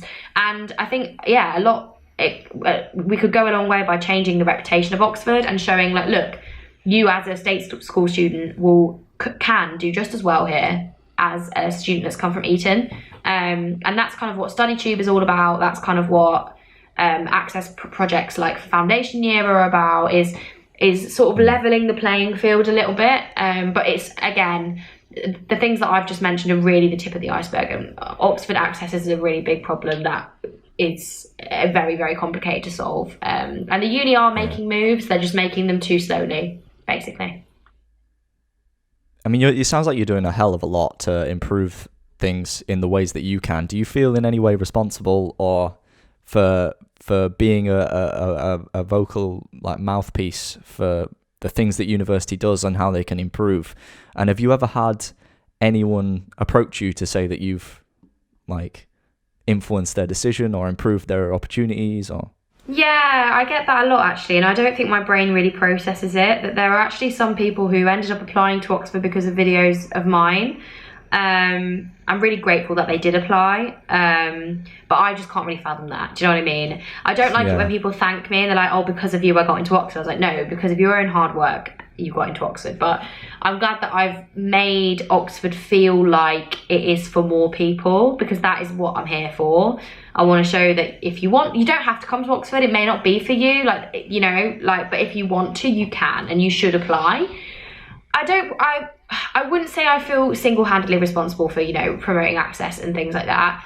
I know I've done not my bit. I've done a lot. I've done what I can, but I could always be doing more myself. There are always access initiatives that, I get so many emails and so many. I'm only human. I can't spread myself too thinly. I can't promote every single outreach thing. I can't promote every single open day. but I'm hoping that my videos are contributing in a way enough, and I'm proud of the influence that they've had. So yeah. I mean, just from the people that I've spoken to on this podcast, everyone sings your praises. So I know struggling to take a compliment, you're like going, no, don't compliment me. I don't like compliments. People do. No, I really don't. I can't deal with compliments. Okay, we'll move on. Circling back to what we spoke about earlier, probably right at the beginning, actually, a little bit about body image and body positivity, and your experience with that. And I mean, my experiences as well haven't always been positive. And I mean, especially at university, I think I watched one of your videos where you were talking about how you sort of balance fitness and studies. And by the sounds of it, you basically, you're only really doing exercise outside of term time. Do you think that affects your mental health as well? Yeah, it's really, I'll put my hands up and say, you know, I'm never going to be a gym lad. I'm never going to be someone that exercises lots. In first year, I did not look after myself at all. As to circle back to what I was saying about when I was at school, it was academics or bust for me, because I really cared, and I really wanted to do well. I didn't really exercise that much at school either, to be honest. I used to dance, but I quit that in year 12 because I just had so much work and I really wanted to focus on my studies. And yeah, I mean, naturally as I got older, I get, my figure filled out. I come from a very long line of pear-shaped women. I couldn't really help my hips getting bigger. That was going to happen no matter what I did, and that's a whole other topic, but I did gain a lot of weight in first year. I noticed it, I didn't feel good in myself. I gained weight around my face a lot, and so I just look unhealthier. My skin was absolutely awful. I wasn't feeding myself good things. I was eating ready meals, Deliveroo, whatever was quick and convenient. And I'm not gonna lie, even in second year, I cooked more, but I didn't cook enough because out of all of my things in my life, so social life, sleep, academics, food was kind of the one that was always convenience. Not even, and I didn't exercise. I don't exercise when I'm at uni enough. I walk a lot. I do an average of 12,000 steps a day when I'm at uni. But I only really exercised in exam season of my first year because I thought that might make me feel better. It didn't, spoiler alert. Yeah. So when I'm in fourth year, I'm definitely gonna prioritize exercise because it does make me feel a lot better. And I'm not going to be doing as many extracurriculars in fourth year, because fourth year is going to be obviously back a bit in exam mode. But I'm eating better and exercising are very important to me, and I don't prioritize them enough. I will admit that I don't, but as someone that's had a very toxic relationship with eating and exercise growing up, I think that's probably why I don't prioritize it, because as soon as I do, I always run the risk that I'll fall back into very dangerous habits with it. And so it's about finding that balance. Now I'm abroad, I've got a lot more time to cook. I've been eating a lot healthier. I still go out and enjoy my life and, eat out and things. But honestly, the food in Germany is so much less processed anyway. If you go out for dinner, it's like you're getting a home-cooked meal. But yeah, no. So now I've got a bit more free time and I've realised how nice it is to cook. I'm hoping in fourth year I can kind of bring all of them together. But that, as I said, uni is such a learning curve about trying to balance everything. And I will be the first to admit that I am not perfect. I do have a lot going on in my life though. So that's probably why. Yeah, I'm trying not to sound like some sort of doctor now. I thought that was like, are you getting enough sleep? Are you walking? It's okay. That's all of the comments I get on my YouTube in first year. I actually watched a couple of my vlogs back from first year the other week, and it made me cry just because I looked so unhealthy and my life was so unhealthy. I was drinking so much alcohol, eating so many Deliveroos, convenient meal deals, and I just looked unhealthy. And my natural body, okay, am I really happy with the way I just naturally am? That's a whole other question, but I could tell that I'd put on weight beyond that, if that makes sense. And I just wasn't good. I didn't feel good in myself. I didn't look good. I looked tired. I had no glow behind my skin. So yeah, hopefully obviously during exam season it's really difficult to balance, and I wouldn't be expecting anyone to be exercising regularly through exams, but yeah. No, I've been the exact same, like, especially since lockdown hit. You know, you have those walk-in tracking apps where you can track how much steps you've done. Literally, as soon as lockdown hit, it just took a dive off a cliff. Like, I was like, maybe averaging like a few hundred steps a day, and I was just looking at it like going, oh God, like, this can't go on. During term time, like the corona term, I was doing none, because the only reason I was walking a lot at uni was because I was going from class to class. But now I've got an Apple Watch, and that's really good because it reminds me every hour. No, but it's really it wasn't actually as expensive as I thought it would be, and it's good because it reminds you to stand up. I can check how much I'm moving. I did actually fall down the stairs 4 days after I got here, and I really badly rolled my ankle, and it's still quite sore. Really, so I have time to exercise. Making your mark. Yeah, I have time to exercise now, but I've actually not been able to for a month because my mom was like, please don't exercise on it until you're 100% sure that it's not going to hurt. So you've got to be it's careful actually really annoying now because I do have time to exercise and I should be exercising, but I actually physically can't now without risking making my ankle worse because I struggle to walk on it long distances, let alone do a workout. So yeah. Not it's a vicious cycle that you're in. I'm hoping I'm going to try as of Monday. I'm going to try and start doing like not jumpy workouts, but just sort of gentle ones that don't require too much pressure on my ankle. So yeah, we'll see. And I mean, on your YouTube, obviously you talked about it. You did beauty stuff, and you know you do workouts every now and then that you promote on your YouTube channel. And you've talked about how you've had to deal with sort of people commenting about the way you look. Does it still get to you about that body shaming side of things, or do you just try and ignore it? It's what gets to me the most, for sure. Because I will put my hands up and say that I'm not very. I don't really like the way that I look, and I'm all for promoting self-love and stuff. But also, it's quite difficult for me to do that when most days or a lot of the time I'm still not entirely happy with what I see in the mirror. I've struggled really badly with like body dysmorphia, which means that especially the week before my period, I see myself physically completely different to how everybody else does. Like I just look bigger, and I'm not. But I've always been like that actually. Like I just don't see. I've always had a very toxic relationship with the way that I look. So it does still get to me. And so when people comment that I've gained weight, I get really paranoid. And I will admit that because I don't want to be out here being like, I'm absolutely perfect. I've gone through this really big mental battle and I'm now really happy in myself all the time. I'm not. And I still struggle with certain things. And I'd say weight is one. I'm someone that now has got a much healthier relationship with food, but then there's the danger that it tips the other way and I eat out too much and I go out for drinks too much. And so for me, it's definitely the bit of my life that I've not really, it's still a work in progress, basically. Yeah. I really do hope that you figure it out. I mean, it's an issue that I've personally dealt with as well. Yeah. Like first year of university, you know, talking about trying to figure out what's going on, and eating was the opposite for me. Like I didn't eat any like takeaways or anything like that because I was very tight on money, but I also wasn't eating that much food that I was preparing myself because I just didn't know how to do it. Like I was still learning.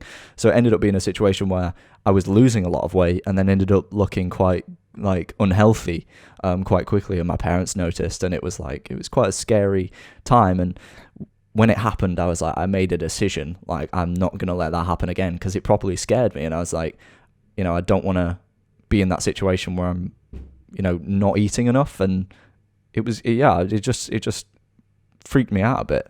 A lot of people, yeah. I think you do kind of go one of two ways, I think. You either, the novelty of university sort of gets to you and you just want to eat out and go for dinner and like do takeaways all the time. And you know, if you're lucky enough to be in a financial situation where you can do that, then it's quite easy to fall into that trap. Or yeah, you really don't eat anything and you're not eating enough nutritious food, and that can also be really bad for you. But honestly, I would say that is one of the hardest things to get right at uni because you are busy. And also you have to remember you are cooking for one person, and cooking for one person is so difficult. It's so difficult to do a food shop that you know that you're going to use all of that up. It's really hard. So I think that everyone should cut themselves a bit of slack when it comes to food. I'd say that that's definitely one of the hardest parts about going to uni, is learning to cook for yourself. Yeah, definitely. And I mean, you said before about how you're so busy at uni and you struggle to do exercise and things. Like, that was another challenging one as well. Like trying to form that routine that early on. It's like, it's difficult because, you know, you want to stay healthy and you want to maintain that like, you know, routine of going to the gym and eating right. But yeah, the stress of like losing weight and then you look at yourself in the mirror and it's like you keep seeing someone different than what is actually usually the case. Also, as you grow up, your weight does fluctuate. Like, that's just natural. I for one have got, again, in my family, like, you know, like we have like genetic issues. That means that we can put on weight very easy. We can also lose weight very easy. So my weight naturally fluctuates a lot. And so you also have to take that into account. You know, it's natural as you get older that your body changes and grows and forms. Of course, it's not natural if you're gaining abnormal amounts of weight or losing abnormal amounts of weight. But a lot of people really struggle with, myself included, that when you sort of get to 18 or 19, especially women, you know, you've gone from sort of like your childlike body to your body sort of filling out, your thighs getting bigger, for example, your hips getting bigger. And I can't change the size of my hips. My hips have grown like so much since I joined uni. I look at photos of me from when I was 17. I think, oh my God, I was so skinny. But like I fit even if there's nothing I can do about that. And a lot of women especially struggle with that, because that's a change that might not be welcome. And obviously if your hips get bigger, your thighs are going to get bigger, and nobody wants to get bigger thighs. Well, actually, to be fair, these days people do, because that's kind of the trend. But you shouldn't be following trends. Like, you know, it's a personal thing. But that was the one for me, was my hips. And I still don't like how big they are, but I can't do anything about it. So what do you think about fitness trends and when fitness becomes unhealthy, and body trends? It's all just so toxic. I can't stress to you enough. Like, I honestly think that the only reason that most people, myself included, have got such toxic ideas of what a normal body looks like is because on Instagram and stuff, like, you do just see overwhelmingly skinny, tanned people who are perfectly shaved and they've got no spots and everything's just perfect. And then you look in real life and you look at your friends and you think, no, like, nobody actually looks like that. Nobody looks like how they do on social media in real life. Don't get me started on TikTok, because I delete TikTok anyway, because I just found it quite toxic. But like what I eat hate in a day, TikTok. Well, yeah, because the what I eat in a day videos would either be like, oh, I'm eating like a really, really healthy green smoothie and then like a huge bowl of vegetables and stuff that I've had time to lovingly prepare myself and I'm eating all my nutrients. Or it would be, oh, lol, I got up at like 11 and then I had like a coffee and then I had like a cigarette at lunch and then I just forgot to eat for the rest of the day, teehee, and that's also not healthy. So no, don't get me, I just honestly, the main source of body dissatisfaction comes from comparing yourself with others in real life, let alone to edited photos on social media. No, don't even get me started on it. It just really, I contribute to it myself though. I'll always post photos of myself with the most flattering angle and stuff like that. Like, yeah, everyone does that. It's a toxic culture that it's a self-fulfilling culture. Yeah. You may not be able to answer this question, but I think it's important to ask it. What do you think it's going to take for you personally to be happy with the way you look? Blimey hell. I've struggled with it for most of my teenage years, since the age of like 13. I've yo-yoed, I've lost a lot of weight and really, really restricted my calories and had very disordered eating. And I've also gone completely the other way. I don't really know, to be honest. I think that just comes with time. I'm definitely happier, and I've accepted that it is what it is, if you know what I mean. Yeah. Will I always compare myself to my friends? Yeah, probably. Will I always? Yeah, I think it's just because I know that even if I exercised loads and I got absolutely ripped, I couldn't really change like the core shape of myself, if that makes sense. Even if I went down to my lowest healthy weight, I would still not look how I want to look. But then all my friends who don't have an hourglass figure are like, oh my gosh, I would kill for your curves. And so you're always going to be a little bit, I would love to sit here and say that I feel like I'm beautiful just the way that I am. And I have a lot of love for myself, and you know, but you know, it's a work in progress. And so I don't really know.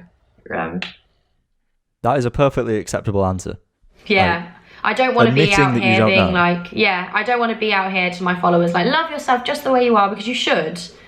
But I know it's difficult and it's easier said than done. And so I don't hate myself by any means. But I also have days where I try on something and I just feel a bit frumpy, and that's okay too. No, absolutely. Yeah. Thank you for talking me through that and your experiences of it. I really appreciate it. No, it's okay. Yeah. I feel like honesty is the best policy with things like this, especially when I've got a following. It would be really, it would be even worse for me to be like, yeah, I'm now really happy with my body when I'm not. So, you know? Yeah, absolutely.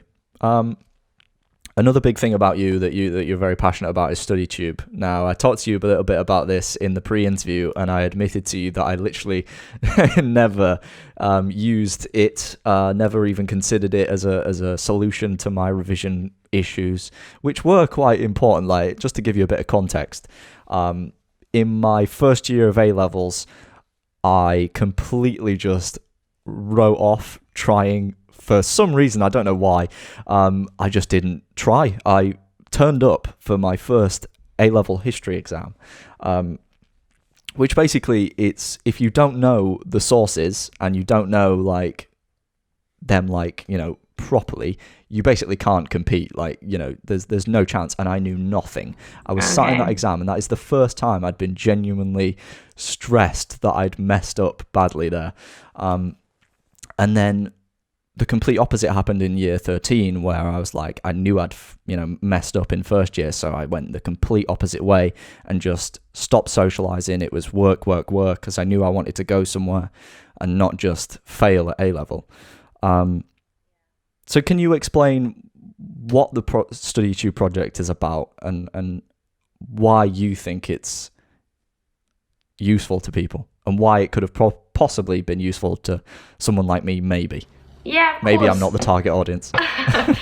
StudyTube was kind of born by accident, but I think it was inevitable that it was going to happen because there was a massive hole in the YouTube market, right? I mean, growing up, I watched like videos like by Zoella, like what's in my bags and vlogs and challenge videos and all this. But the main audience of YouTube, like YouTubers, is like 12 to 20 year olds, all of whom, every single one of them has got to go through school and has to get an education, right? And that's why it became as popular as it did, because I uploaded videos thinking what I thought was very rudimentary advice that I'd got from school or from people in my life, and a load of people were like, I've never heard that before. And then I realised that I've taken for granted the fact that I've received like a really, really good education, and not everybody has that luxury. And so StudyTube is fantastic because it makes all of these revision tips accessible to anybody. As long as you can access a computer, you know, like you can learn how to organise your time, how to budget, how to revise for all of these different subjects, and you just have a wealth of advice at your fingertips. And it's also a really lovely community to share tips and to motivate each other. And the reason it took off the way that it did is because, as I said, every single person who is of that age has to go through it, you know? Yeah. And we're all very different. All of us focus on different things. Like Jade is very like positivity and wellness, and you know, she eats very well and she exercises. So that's kind of her. We chatted about food with Jade. It was fun. Enjoyed Jade, that. Eats very healthily, and she's got that bit of her life on lock. I don't. Whereas I'm sort of more here for the sort of like, not reality, because obviously Jade's life is her reality, but you know, a bit more like I kind of mess up sometimes. Just trying to show that all sides of studying as well.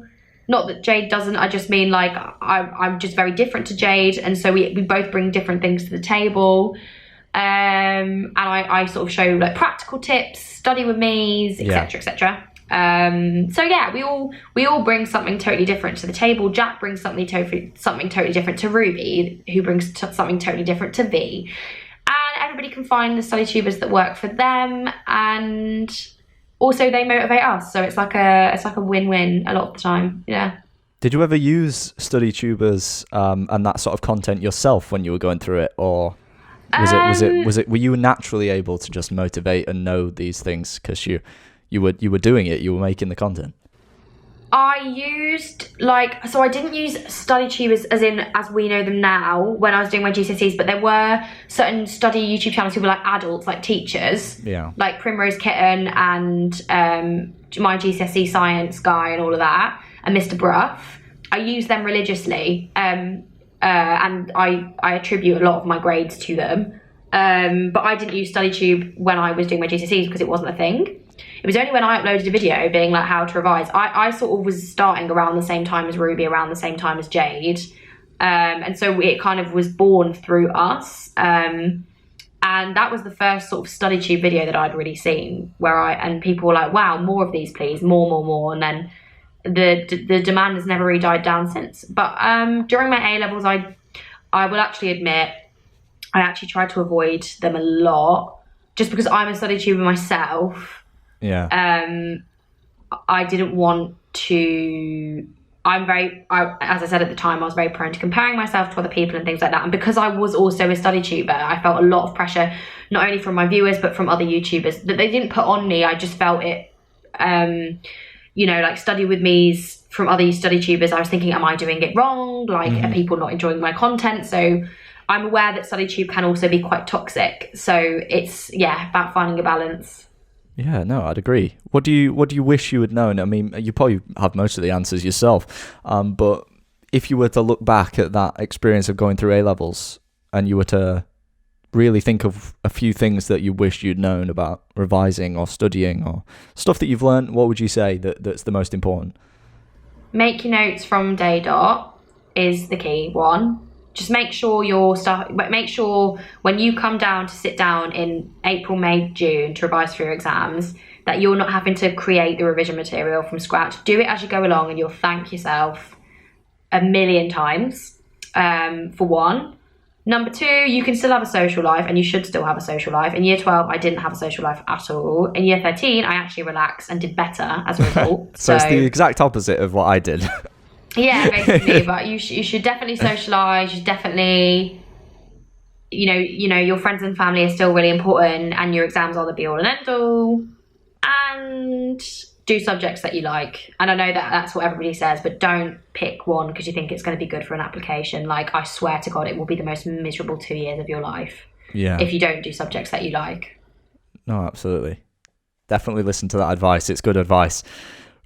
Right, we're going to be wrapping up very soon. I just wanted to talk about what's coming next in your life. What's your plans? Like, you're in Germany now, you're in Berlin, you're studying a year abroad, and then you're coming back to finish up in Oxford. But like, what's the plan for the future? What you? Yeah, good question. So obviously because of COVID, I've always been a very regimented, planned person. My life has always had its next steps. Yeah. And I've always kind of known where I'm going next. At the moment, I have absolutely zero clue. I know that I will be going back to Oxford in October 2021 to do my 4th year of uni. Hopefully by then the pandemic will be gone. Gone. If not, then, oh, good God, I don't know what I'm going to do. But right now, so I'm here in Berlin again, I can't even say for certainty how long I'm here in Berlin. I intend to be here until literally just before Christmas, to fly home for Christmas. But obviously, if I have to quarantine, I'll have to come home earlier, so I don't have to spend Christmas Day in my bedroom. Plan is I'm doing various internships and stuff here until Christmas, and then I was supposed to be going to see Billy Joel for my 21st birthday in New York. It was supposed to be a whole week holiday. I was supposed to touch down in New York on my 21st. It's not we're happening. not going to talk about that. It got postponed to March 2022. Yeah. So I am still going, and actually it'll be really nice because it will be a lovely little break before my finals. I really have to revise for my finals, so no stress for that. But yeah, so now, January, I ain't got a clue what I'm doing. It's my 21st. Not going to have a clue if I'm even going to be able to celebrate my 21st. If I might just, not going to lie, postpone my 21st until we can actually celebrate it. So January, I'm kind of at home for now. I don't know what I'm doing. And then I plan to go to Argentina to do a semester studying journalism in Buenos Aires. That's supposed to be from March to July.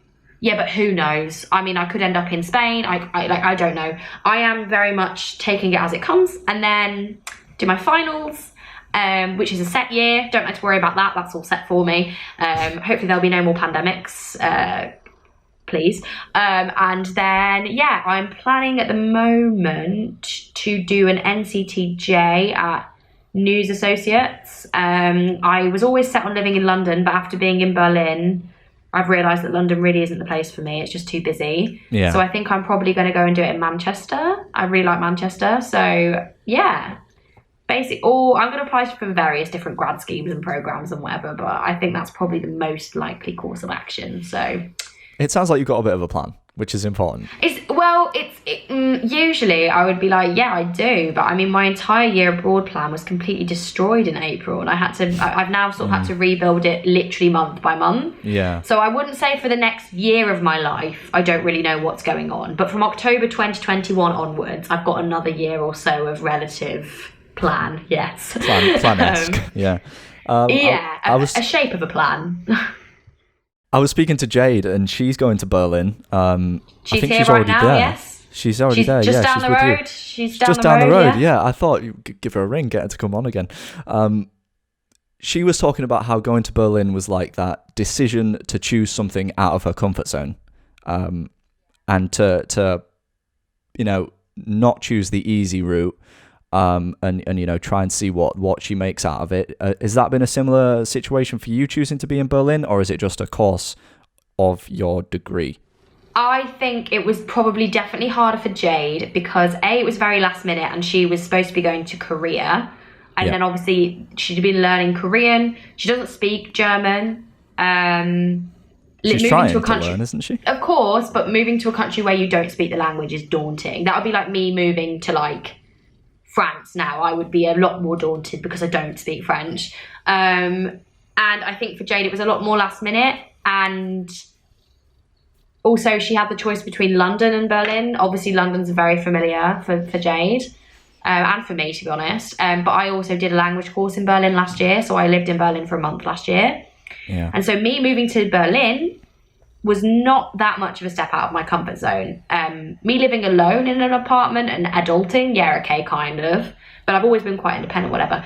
Me moving to Buenos Aires, on the other hand, that's going to be... I went to Peru for a month with my friends last year, but I was with my friends, and it was all very sheltered. And me moving, that's just so far away and such a different vibe, and I don't know the culture. And yes, I can speak the language, but not... fluently. So that will be that's going to be so far out of my comfort zone that you just can't even see the line of my comfort zone anymore. But I'm excited, and I always find that coming out of your comfort zone always brings the biggest rewards. So I'm excited to see what happens. But yeah, Jade's actually living very, very, very close to where I lived last year. So super, super cool. And yeah, I'm excited to see her when she comes out of quarantine and teach her some German. Oh yeah, is she still in the 2-week quarantine from traveling? She is. Yeah, she is for another week or so. So when she's out, then I'll definitely go and see her. But obviously, right now, it'd be a bit of a health hazard. So yeah, steer clear. Right. Well, thank you so much. I'm going to wrap it up. You've been an amazing guest to talk to. Honestly, it's been so much fun. I hope you've enjoyed yourself. I have.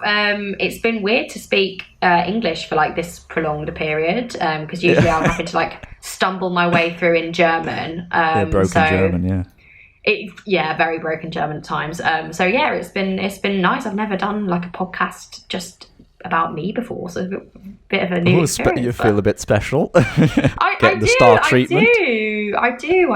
Obviously I have a YouTube, so I talk about myself a lot.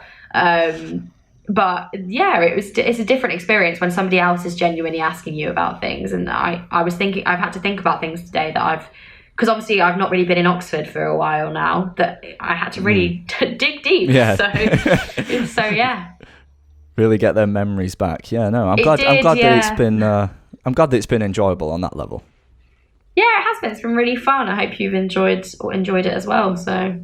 Oh no, it's been good. It's sort of sad because in real time, I don't have a plan to record another episode for quite a few months now. I'm planning to hopefully do more, but I go to uni tomorrow, so this may be in real time the last one that I record for quite a while.